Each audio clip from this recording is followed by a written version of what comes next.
ফুটপাত ব্যবসায়ীদের পুনর্বাসনের দাবি সহ মোট ৮ দফার দাবিতে পৌরসভা অভিযান বিজেপির। মঙ্গলবার গঙ্গারামপুর পৌরসভায় অভিযান চালায় বিজেপি। উপস্থিত ছিলেন জেলা বিজেপির সভাপতি স্বরূপ চৌধুরী, বিধায়ক সত্যেন্দ্রনাথ রায় সহ অন্যান্য বিজেপির নেতৃত্বরা। এদিনের এই অভিযান থেকে অবিলম্বে পৌরসভা এলাকার উচ্ছেদ সহ ব্যবসায়ীদের পুনর্বাসনের দাবি তোলেন বিজেপি নেতৃত্বরা। প্রসঙ্গত, শহরের ফুটপাত দখলমুক্ত করতে গত কয়েকদিন আগে শহরে অভিযান চালায় পৌরসভা, যার ফলে সমস্যায় পড়েছেন ব্যবসায়ীরা। এমতো অবস্থায় পুনর্বাসনের দাবি তোলেন ব্যবসায়ীরা। সেই দাবি জোরালো করে তুলতে বিজেপির পক্ষ থেকে পৌরসভা অভিযান কর্মসূচি গ্রহণ করা হয়। এদিনের শুরুতেই কালীতলা থেকে বিজেপির পক্ষ থেকে বের করা হয় মিছিল। এরপর মিছিলটি শহরের বিভিন্ন এলাকা পরিক্রমা করে পৌরসভার সামনে এসে জমায়েত হয়। সেখানে এক পথসভার আয়োজন করা হয়। সেই সঙ্গে ৫ জনের একটি প্রতিনিধি দল ভাইস চেয়ারম্যান জয়ন্ত দাসের সাথে সাক্ষাৎ করেন, তাদের দাবিপত্র তুলে দেন। যদিও বিষয়গুলি খতিয়ে দেখে ব্যবস্থা গ্রহণের আশ্বাস দিয়েছেন ভাইস চেয়ারম্যান জয়ন্ত দাস। থেকে যেটা ডেপুটেশন আজকে দেওয়া হলো, সেখানটায় গঙ্গারামপুরের বিধায়ক এসেছিলেন এবং ওনাদের নেতৃত্ব এসেছিলেন। তাদের দাবি হচ্ছে হকারদের পুনর্বাসনের ব্যাপারে। সেক্ষেত্রে আমরা ইতিপূর্বেই হকারদের পুনর্বাসনের ব্যাপারে চেয়ারম্যানের সিদ্ধান্ত অনুযায়ী আমরা একটা ব্যবস্থা নিয়েছি এবং চেয়ারম্যান আসলেই সেখানটায় আমরা কীভাবে পুনর্বাসন দেওয়া যায় সেই ব্যবস্থাটা আমরা করছি। আর এখানটায় যেহেতু সরকারি নির্দেশ, সেই নির্দেশ অনুযায়ী আমরা যতটা পেরেছি সাধারণ মানুষ যাতে কোনো রকম অসুবিধার সম্মুখীন না হয় এবং যাতে আমাদের যেটা সব থেকে বড় সমস্যা, সেই সমস্যাটা হচ্ছে আমাদের ড্রেনেজ সিস্টেম। সেই ড্রেনেজ সিস্টেমটা তার উপরে সব কনস্ট্রাকশন করে সেই ড্রেনগুলো বন্ধ করে দিয়েছে। আমরা সেই ড্রেনগুলো উন্মুক্ত করার চেষ্টা করছি, অনেকাংশে আমরা উন্মুক্ত করেছি এবং আমাদের অভিযান চলছে এবং আগামী দিনেও চলবে। এই হচ্ছে বিষয়টা।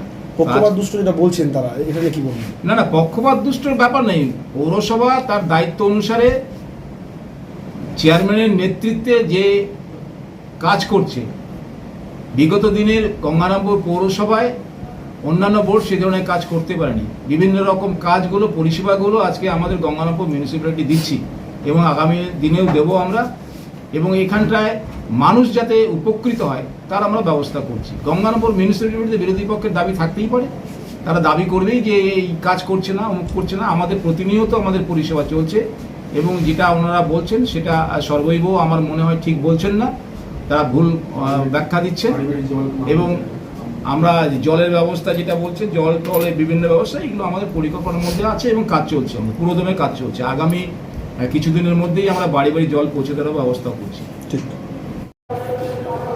গঙ্গারামপুরে পৌরসভায় হকার উচ্ছেদ হয়ে গেল। আমরা দেখলাম যে সব জায়গায় হকার উচ্ছেদ হলো, কিন্তু কালদিঘিত হলো। এটা আমরা মনে করলাম একটা বৈষম্য হয়েছে। উচ্ছেদ করলে সবাইকে করতে হবে, কেন কালদিঘিতে হবে না? তো সেটা আমরা বললাম এবং এদের পুনর্বাসনের ব্যবস্থা না করেই হকার উচ্ছেদ করাটা ঠিক হয়নি। কারণ এরা খুবই গরিব মানুষ, অত্যন্ত দিন আনে দিন খায় মানুষ। তাদেরকে উচ্ছেদ করার ফলে বাড়িতে ওদের খাওয়া বন্ধ হয়ে গেছে, খুবই কষ্ট হচ্ছে মানুষদের। সেই মানুষগুলোর স্বার্থে আমরা বলতে এসেছি যে অবিলম্বে ওদের পুনর্বাসনের ব্যবস্থা করতে হবে এবং যারা হকার ছিল তাদের ব্যবসা করে খাওয়ার যে ব্যবস্থা, সেই ব্যবস্থা পৌরসভাকে নিতে হবে দায়িত্ব। শুধু কি হকার উচ্ছেদ নাকি অন্যান্য দাবি জানালেন? আমরা তার সঙ্গে এসেছি, রাস্তাগুলো খারাপ। গঙ্গারামপুরের রাস্তাগুলো এত খারাপ, তো ওনারা বললেন যে আমরা নিয়েছি, কবে হবে? বলছি যে আমরা 24টা রাস্তা নিয়েছি, কিন্তু কবে হবে? বহুদিন ধরে শুনছি 24 রাস্তা হবে, তো এই রাস্তাগুলো হচ্ছে না। সেই ব্যাপারে বলতে এসেছি। জল নিকাশি ব্যবস্থা সেটাও বন্ধ হয়ে গেছে গঙ্গারামপুরে, একদম বন্ধ হয়ে গেছে জল নিকাশি ব্যবস্থা। এই জল নিকাশি ব্যবস্থাটাকেও আমরা খুব তাড়াতাড়ি আবার হকারদের কাছে দোষটা পাচ্ছি, মানে পৌরসভার কোনো দোষ নেই, হকারদের উপর। হকারদের ওখানে বসে বলে জল নিকাশি করতে পারছে না। তা তুমি আগে কোথায় ছিলে? তুমি কেন দেখোনি যখন ওরা বসেছিল? তো এখন এই জায়গায় আমাদের বলে খুব তাড়াতাড়ি জল নিকাশি ব্যবস্থা না করলে মানুষের খুব অসুবিধা হচ্ছে, দুর্গন্ধ হচ্ছে, সমস্যা হচ্ছে, জল ওভারফ্লো হয়ে যাচ্ছে, তাতে মানুষের খুব ক্ষতি হচ্ছে। এটা ব্যবস্থা করতে হবে। আর বড় পথপ্রার্থী আর শহরের আলো যেগুলো ছিল, নির্বাচনের পরে দেখলাম আমরা, যখন এখানে আমরা জিতলাম, তখন গণপুর পৌরসভায় লক্ষ্য করে দেখলাম পথবাতি এবং জল বন্ধ করে দিয়েছে। বললাম এটা বৈষম্যমূলক কেন? কেন বন্ধ করবে? ইলেকশনে হার জিত থাকবে, কিন্তু তার বলে তুমি মানুষের খাওয়ার জল, সেটা তো আমার পয়সা নয়, পৌরসভার পয়সা নয়, জনগণের ট্যাক্সের পয়সা। পৌরসভা যদি বলে আমার পয়সা, তাহলে ভুল করছি। এমএলএ বলে যদি আমার পয়সা, আমি ভুল বলছি। এটা জনগণের ট্যাক্সের পয়সা। কেন তুমি বন্ধ করছো পথবাতি? কেন বন্ধ করছো তুমি জল? বন্ধ করতে পারো না। খুব তাড়াতাড়ি পথবাতি এবং জল তুমি সেটার ব্যবস্থা করো। এবং ওনারা বললেন যে আমরা খুব তাড়াতাড়ি এটা দেখছি। কবে দেখবে আমরা জানি না। এরা সংস্কার আমরা বললাম আবাস যোজনার টাকাগুলো দেওয়া হয়েছে, এখন পর্যন্ত কাজ করেনি, এখন পর্যন্ত কাজ শুরু হয়নি। কেন কাজ শুরু হয়নি?